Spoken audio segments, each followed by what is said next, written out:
Alright, so I think I got this thing angled now. Once again, your boy the man, NJ2TheCity with the number 2 and CO, that's me. Let's go.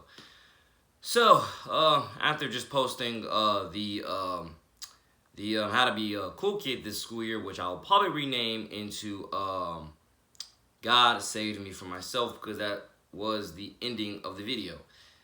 I mean it when I tell you that, as I just thought about it again, God did save me from myself. Because trust me, if I could have stayed an extra year, only God knows what I would have God first did to God first do it, and etc., which I did not need to do because I was already a fifth year senior.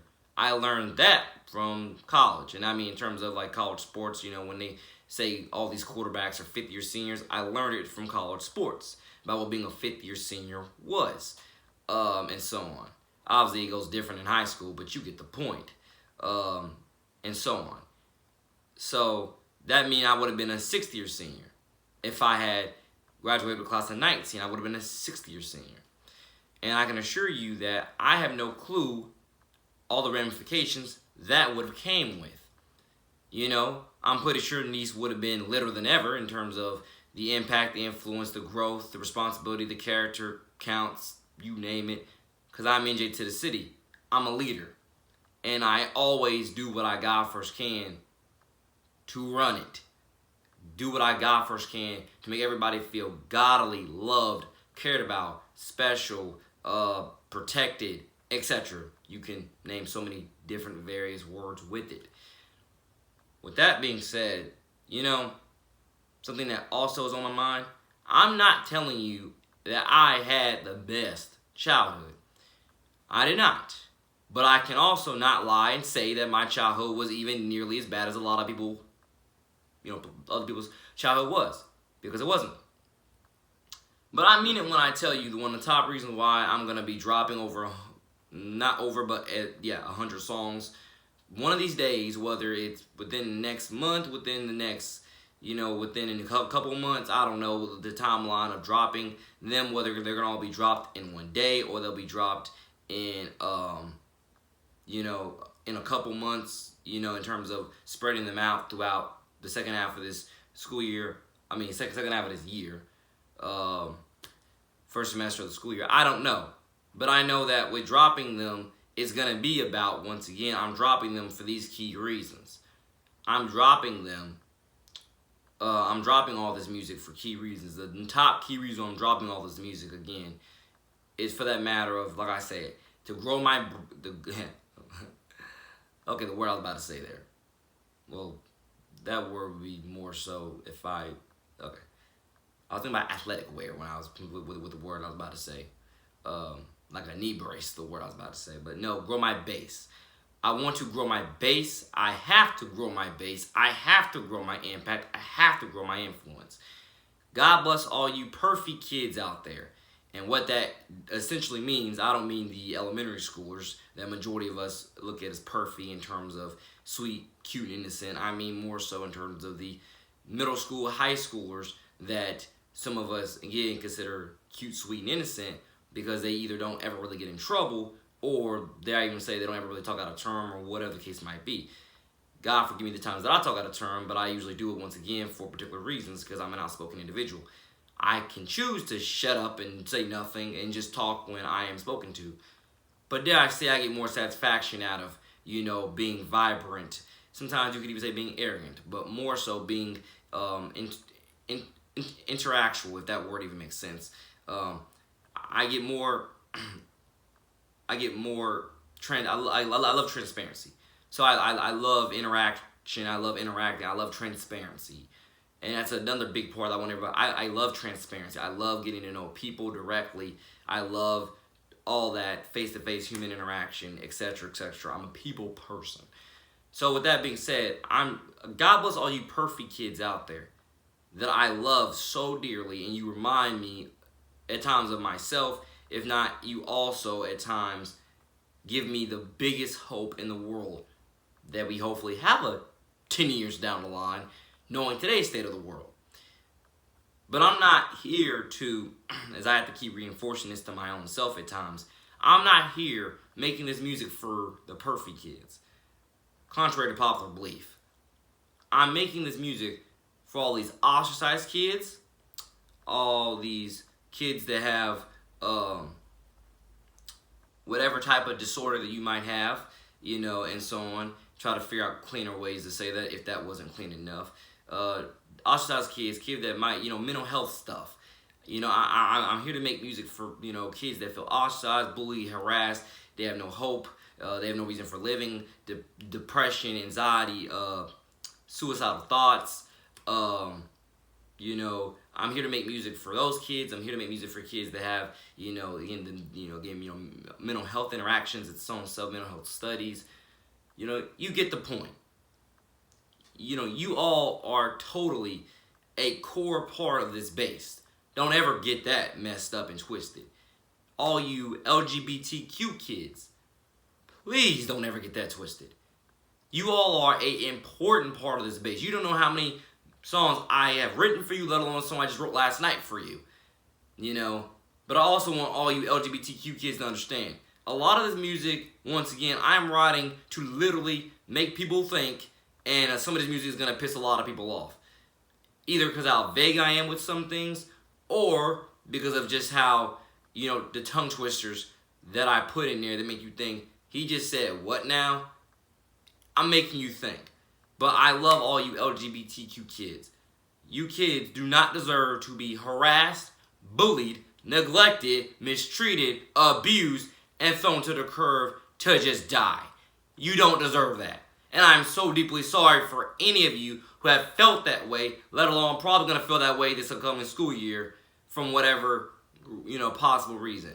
I've read these horrible, disastrous horror movie school reviews.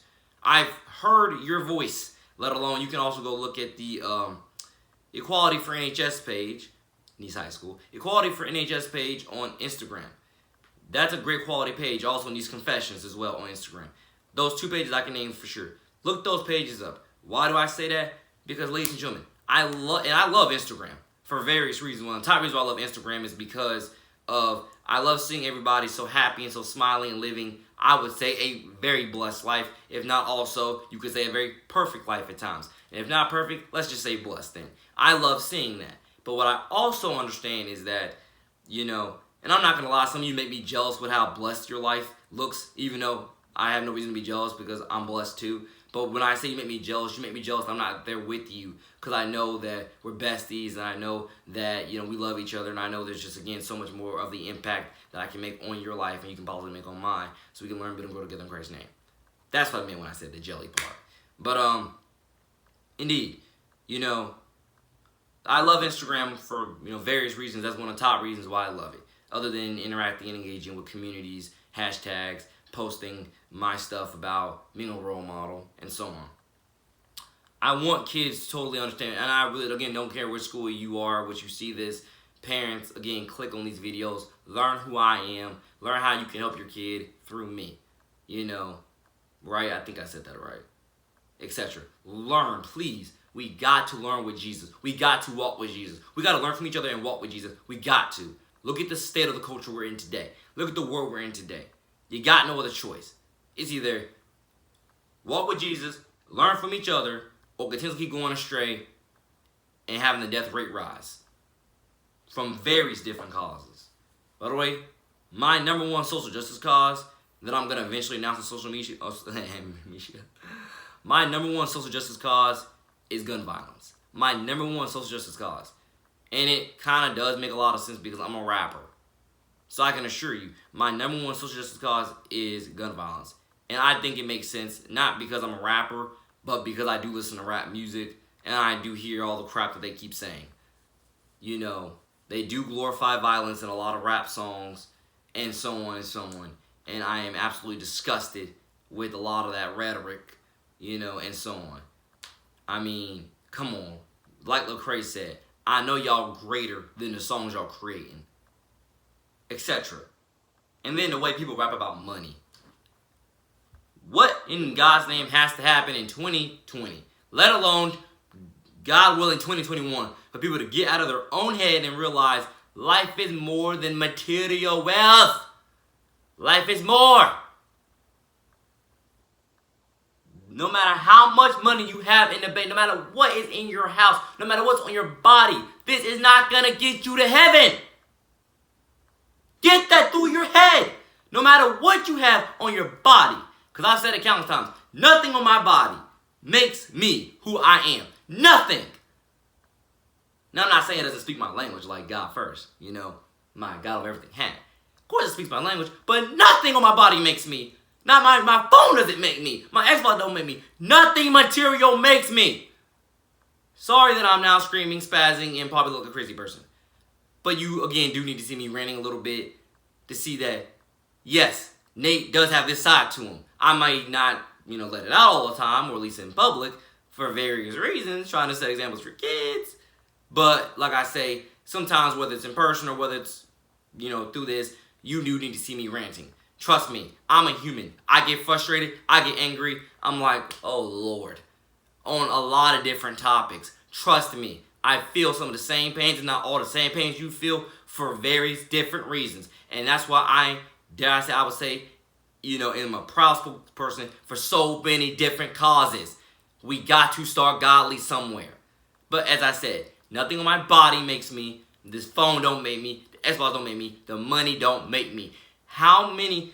It's like saying, does someone need to, not to be violent here, smack you in the face with the Bible or throw a Bible at you for you to clearly understand? No matter how much money you have in your bank account, that will not buy you. That will not buy your way into heaven. Money itself, let alone money, period.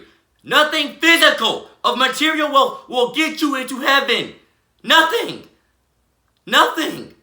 I think a lot of you think it will. The topics like you rap about it as much as you do. Let alone you cherish it as much as you do. Whenever I talk to you or when I see it online, you think all this hundreds make you. Look at today's society. It shouldn't. Take that same 100 and go donate it to somebody else, please. Or whatever else I'm thinking about to make that part of this rant even more accurate. Nothing. And this is why God bless my family. I promise to God bless my family. But this is what I mean. I got a lot of music coming out speaking my truth about how I grew up with my family drama and family trauma. Because I did not come from a perfect household, but also didn't come from the worst, etc. But it's evident in my family, a lot of people think this material stuff makes them, or makes me, or whatever the case is. It doesn't. The bed I sleep in doesn't make me. Okay? Nothing material makes me. Guys, I knew this, / learned this back in elementary school. Been knew it for most of my life. Like NF said, and motivated. Been doing it most of my life. But I'm referring it to a different context. I've known this for most of my life. That none of this stuff made me. None of this stuff bought my way into heaven. It is your soul. It is your character. It is your walk with God. Your walk with Jesus. Or your walk with God, faith with Jesus. Different words, same thing practically. You get the point. That's the stuff that buys, or I don't want to say buys there, gets you into heaven. Okay? Nothing material gets you to heaven. How many times does the Bible, sermons, me, other people have to tell you nothing material gets you into heaven? Nothing. So please stop pretending that it does. And literally having these conversations with my family, it's very evident. A lot of people think that it does. They live for money instead of living for Jesus. I'm telling you, money is in my top 5, but money's not even in my top 3. It's either 4 or 5, but it's not even in my top 3, but it is in my top 5. And everybody I talk to within my family at times, you can tell money is definitely top 2 to them. If not number 1, you can tell at times. And I'm like, but yet, I thought / believed I was raised in such a religious family at times. I thought I was. Just to, again, grow up at 22 years old, let alone the last 4 or 5 years or whatever else, realizing, no, everybody has immense double standards, bigotry, hypocrisy, pride, ego. People just, it's a lot of other things to unpack there. I hope to God that you learned something from this rant, let alone you laughed out loud and it gave you a good laugh. God bless.